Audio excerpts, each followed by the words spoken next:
Hello guys, Crispy here, welcome back to another video. In this one, my friends, I'm going to be testing a GeForce RTX 3060 Ti in Alan Wake 2. This one is the Founders Edition version of the card. We are running it with the latest Nvidia drivers and I'm not manually overclocking it. You can see all of its specs right here in Tech Power Ups GPU-Z. It's the GDDR6 version of the card and resizable bar is enabled. And over on the left, we're pairing it with the i5 13600K and 32GB of DDR5 6000MHz RAM in dual channel. Let's get into it, shall we? Let's go over the settings first. I'm starting at 1080p. We're also going to test this one at 1440p and 4K using DLAA, and I'm also going to test it out with DLSS, of course, and we're using the optimized settings by Digital Foundry. So these are basically PS5 settings with a few tweaks here and there. For example, the PS5 doesn't really use high shadow resolution or high textures or texture filtering and stuff, so these are a little bit higher settings than the PS5 has. And then later on, by the end of the video,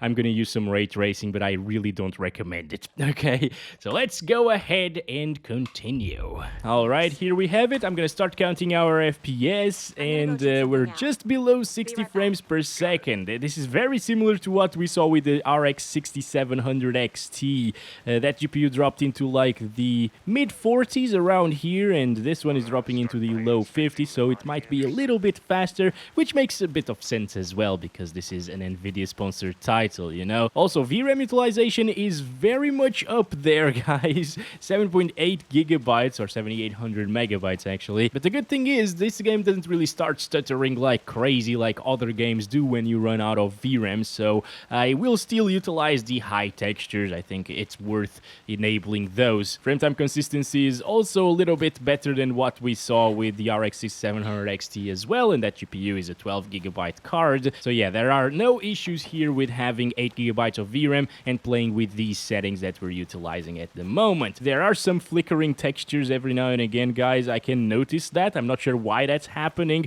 I think I saw those with the RX 6700 XT as well and the GTX 1650, but I haven't really seen those with like the RTX 4060, for example, and RTX 3060. So I don't know what's happening with that, but it can be a little bit distracting, okay? So let's go ahead and try some DLSS. This will probably bump things up, oh yes, by quite a lot. Alrighty. Whoa, we're hitting 80 frames per second. Are you serious? I did not expect that big of a jump, especially after testing so much Ark Survival Ascended. That game doesn't improve at all with the use of DLSS for some reason. But yeah, if you are playing at 1080p resolution, I think DLSS quality is probably the way to go because it doesn't really drop from 60 FPS. We've been to this little alleyway right here, which is the most intensive part inside of the most intensive part of the game. Okay. And as you can see, especially looking in that direction, it only drops into the low 60s, mid 60s, so I think it's fair to say or assume that it won't really drop from 60 FPS anywhere in the game. DLSS also gets rid of most of the noise. I mean, there's still a ton of noise on the reflections, but it still looks a little bit better in that regard compared to native resolution, guys. It clears it up a little bit. Also, I'm not really noticing the flickering textures anymore. Don't know what that was about. Maybe we were slightly running out of VRAM and that started happening. I don't know, it doesn't really make much sense, honestly, but hey, with DLSS quality, we're effectively running the game at 720p, and the VRAM utilization is not pegged at like 7.8 gigabytes anymore. Alright, that's it for 1080p. We're now at 1440p using DLAA again, and the same settings. Still with the high textures, guys, so I'm wondering if it's gonna start flickering again, or maybe it was just loading, I don't know. But let's start counting our FPS. Now the RAM utilization went up because, well, we're swapping things that should be on VRAM into the RAM because the VRAM isn't enough. But as I told you, it's not really stuttering because of it, and I think it's worth still having the high textures enabled because those look way better than medium textures, as Digital Foundry showed in their video. In my opinion, it's definitely worth utilizing these settings. And as you can see, compared to native resolution at 1080p, this 1440p res is way more intensive, dude. Like, it's dropping into the 30s, sometimes even mid 30s and low 30s, going by the 1% lows. They were at 33, now they're at 34, but whatever. It looks a lot cleaner as well, but you can still see a ton of noise here on the lake. I don't like that really. Of course, in a smaller monitor, you're less likely to see noise. I'm using a 42-inch monitor, so I can see all of those little imperfections. But yeah, this is the way to see if there are really noticeable differences in the graphics and so on. These FPS are still decent enough to enjoy a single-player title like this one, right? Like it's 34 FPS, 1% lows with 42 on average. 42 on average is all right for a game like this. That means that in the city areas and stuff like that, it would get us like 50 frames per second on average or so with 40s, 1% lows. So that's going to be a smooth-ish experience. Not the smoothest ever, but this isn't really a fast-paced game, so I'm fine with this experience. Of course, we have the option to play with quality DLSS though, and that will make quite a bit of a difference. Look at this. Oh, yes. So it's getting very close FPS now to what we saw at 1080p native resolution. So let's go ahead and do the little benchmark run over here again. Yeah, that's really smooth, guys. The difference in smoothness is actually insane compared to what we saw, like 30, 40 frames per second at the native resolution, and now adding 50 to 60 frames per second. It's kind of night and day, actually, and the difference in graphics is not noticeable whatsoever here at 1440p. At 1080p, the DLSS kind of looked a little bit more shimmery, just slightly, you know, but here at 1440, it's pretty much the same thing as native res, guys. I would have no problems whatsoever utilizing these settings, guys, once again, and I think with balanced DLSS, it will still look pretty good. Let's do balanced DLSS next at the 1440p resolution. See if we can extract a few more FPS from it. It seems like it's basically the same stuff, right? Well, good thing is the visuals are also basically the same. Maybe slightly more shimmery. I can notice it. Yeah, those little branches, for example, are not as detailed as before, not as knitted, you know. But hey, it's a little compromise that you have to do to extract a few more FPS, and on a 27-inch 1440p monitor, for example, it won't be noticeable. Alright, so there is just a slight difference between quality and balanced DLSS, both in performance and in graphics, so you choose whatever you want. That's why I'm testing so many settings here, and I usually do in my videos, because then you know what to choose for yourselves. Anyway, we haven't really seen Bob in a really long time, guys. Like, that bastard showed up in my RTX 4080 video over here in this area, and he was following me around. He actually showed up right there. And I'm not sure what happened to him. This is the same save game, I think, and he's not showing up anymore. I'm a little bit alone right here. I'm feeling alone and sad. 720p next. Let's go. Or 720p with performance DLSS, that is. Yeah, this starts looking pretty rough, actually. I can see a lot of noise, a lot of shimmery edges, and just pixelation, I guess, sometimes. Yeah, it works. I mean, it's not terrible, especially if you're using like a 24-inch monitor at 1440p resolution, for example. It still drops into the mid-50s, as you can see. Yeah, balanced or quality is fine. Performance, not so much. Let's go up to 4K. Okay, I just restarted the game to reset the memory utilization stuffs. And now we are at 3840 by 2160 with DLAA and using exactly the same settings, okay? This is pretty rough, as you can clearly tell, right? 15 frames per second. I'm pretty sure it was performing a little bit better than this before I went into the menu. Wait a second. Let me do this again. Yeah, 24 again. Whoa, what is happening here?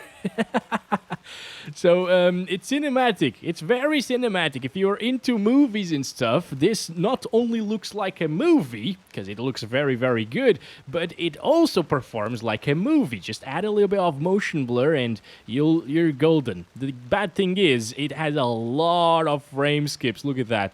It is not a smooth 24 frames per second.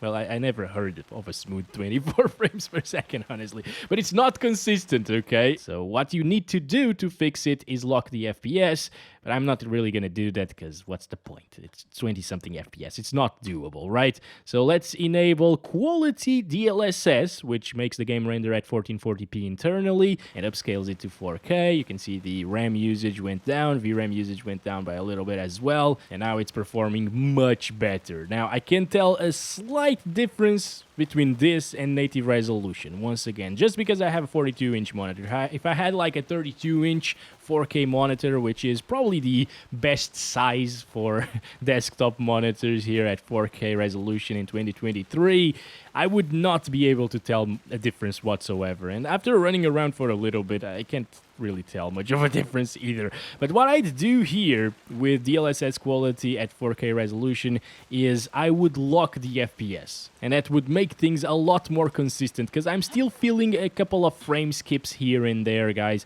If I pan the camera around like this, you can see like it's pretty weird the way this works. Whenever you're below like 40 FPS, you start noticing these things, and it's just little jitters that happen, but they're not picked up by the frame time graph. I don't know what they are, honestly. I'm not sure if you know, but this game actually uses software ray tracing, even if you have the ray tracing options disabled. That's why it's so intensive, but it's also very scalable at the same time. You can see like it's a 3060 Ti, and we are having what I'd call a pretty decent and acceptable 4K experience. Now, you know what? Let's try performance DLSS right away, because quality was already really good for a 35 FPS experience once again, and now I want to get closer to those 60s, or at least get like 40 plus all of the time, and maybe performance DLSS will do that because it renders the game at 1080p and then it upscales it to 4K. Now, with performance DLSS, you can notice that there's a little bit more shimmering, a little bit more noise, but it actually looks better than something like 1440p with quality DLSS. So this is a way better experience visually than like 1080p native and 1440p quality, and even maybe 1440p native actually. Maybe it's because I am using a 4K monitor once again, but this to me looks better than all of the previous resolutions that we tested in any upscaling setting or native resolution. That's actually pretty insane, because this is effectively running at a quarter of the resolution of my monitor at the moment and then upscaling it. But that's the DLSS magic, my friends. It looks really well, and it makes a bit of a difference in performance as well. I wouldn't really have a problem playing like this, actually. And I'm wondering if this is worth utilizing instead of like quality DLSS. I think it is. I think I would end up using these settings with my 4K monitor for a cinematic experience, you know, with very, very good visuals. I don't really care about 60 FPS in a game like this. I would be very happy with this experience, guys, because you can connect it to a TV, and it's like watching a movie, this game. It looks that good, guys. Okay? So you can actually enjoy it with your significant other, for example, on your TV, just chilling back with a controller or something, and it's gonna perform pretty well. No major stuttering either. It's nice, guys. These were pretty nice results. I wasn't expecting the 3060 Ti to do this well in this one, actually, especially because of the 8 GB of VRAM. All right, so now I'm going to go back to 1080p and test some ray tracing. All right, I just restarted it again, and we're playing at 1080p DLAA using the same optimized settings and low ray tracing. All right, and this is really gorgeous, but it's getting 30 FPS, so it's not gonna work. Okay, it's definitely gonna drop here and there, guys. Actually, it's not dropping as far as I thought it would. And the shadows and lighting look a lot better right now than they did previously. It's actually a really big difference. Ambient occlusion as well. But of course, it's not really viable. There are a lot of frame skips with these frame rates. It's actually dropping into the 20s very often as well, so no. Please don't. That's why I told you that the ray tracing is just a bit too much for these cards, okay? If you want to run RT, you need 40 series GPUs and like the 4070 and up. Maybe 4060 if you utilize some DLSS frame generation as well, because then you can achieve like 60 frames per second, but with a lot of input lag, so it's not going to be great. Now, look at the noise. The noise is completely gone now that we enabled ray tracing. Everything else is still exactly the same, but ray tracing makes such a difference. Holy crap, right? And it's actually playable here with quality DLSS enabled. I thought it was going to perform a little bit worse. We still have those flickering textures sometimes, by the way. But yeah, I really thought it was going to be a bit worse, even with DLSS quality. It's quite a surprise to see 30 plus FPS all of the time with ray tracing low enabled. The only thing I wish we had in this game is a sharpness slider. That would have gone a long way. I don't know why the developers started removing sharpness sliders from the DLSS settings, because previously we saw a lot of games doing that, but now most of the games coming with these more up-to-date DLSS versions don't have sharpness sliders, and it does make a huge difference. I'm gonna say this was surprisingly decent with low RT. What about 1440p? That's way too much, right? Here we go. It's 1440p. It's set to quality at the moment. Let's try it out like this for a little bit, okay? I'm not even gonna attempt to do it in the native resolution, because of course it's gonna run like crap. Quality DLSS is also running like crap. It looks so gorgeous though, but yeah, it's just not a viable option. It's dropping already into the 20s here. Let's do balanced. Hopefully it's gonna stay above 30. Come on. Still applying, I think. Yeah, it was still applying. So now it's in the 30s. Okay. Can we get a 30 FPS experience with ray tracing at 1440p balanced? Because this is still looking fantastic like this. Again, it has some pixelation here and there and some noise and shimmering, but it's okay, I guess. I would live with it. If I really wanted to play with ray tracing, I think it's not really needed, but it looks so good that maybe that could be an option for somebody that connects it to a TV, for example, and wants that console-like experience with a controller. Yeah, you could lock it to 30 FPS and have that experience if you wanted to. Just overclock the card a little bit, and it's gonna extract like 3 more FPS, for example. And then it's going to stay above 30 FPS 100% of the time, which is quite nice. Let's just use the performance setting here, but I can obviously see a lot of shimmering here on these branches, for example, and leaves. But hey, it should be enough to put us above 30 FPS the entire time, so it is an option. And again, on a smaller monitor at 1440p, if you really want to use ray tracing in this game, it is going to work actually with 30 FPS. Again, I just wasn't really expecting this. Like in rasterization performance, it was just slightly better than the RX 6700 XT. These GPUs trade blows in a ton of titles, so it kind of didn't surprise me. Maybe a little bit because, again, we only have 8 GB of VRAM compared to 12 on the AMD GPU. But with ray tracing enabled, this is quite a lot better. I think I only tested 1080p quality FSR with the 6700 XT and ray tracing low, and it was really terrible, so I just didn't recommend it altogether, you know, and I didn't continue testing it. But this one, since it was already above 30 FPS all of the time on quality DLSS and 1080p with ray tracing enabled, well, I continued, and I'm glad I did, because this is looking really nice. So yeah, it's gonna be possible for you to play with RT even at 1440p with decent visuals. It's not real 1440, but it works really well. And lastly, my friends, this is 4K resolution with performance DLSS, ray tracing, and optimized settings. I went into the menu there, so FPS went down by a little bit, by like 5 FPS. Now it's stabilized, and it's not hitting 30 frames per second. This is way too much for the little 3060 Ti, okay? You should not do this whatsoever. But I'm still gonna try like ultra performance at 4K resolution, okay, which renders the game at 720p and then upscales it. We got that ray reconstruction stuff. It's probably still applying the settings, that's why we're seeing 20s. No, it's not applying the settings, it's already applied everything. It can go up to like 30 FPS in other areas, but most of the time it's going to be below 30 frames per second. And look at this. Look at this over here. It's actually dropping into the low 20s as well. That's pretty terrible and pretty rough. So at 4K resolution, forget the use of ray tracing. It's impossible with this GPU, guys. Maybe if you set everything else to the lowest setting and then use ray tracing on top of that, it would work, but what's the point, right? At that point, it will look worse than just using no ray tracing and optimized settings. So that's been it. Quite a surprise using ray tracing here with this GPU. I wasn't expecting it once again. And hey, if you want to buy Alan Wake 2 with a 3060 Ti, go for it. No need to be afraid of those insane system requirements, okay? Thank you very much for watching this video. Don't forget to like and subscribe if you haven't already. And I'll catch you in the next one very soon. As always, love you all. Bye-bye.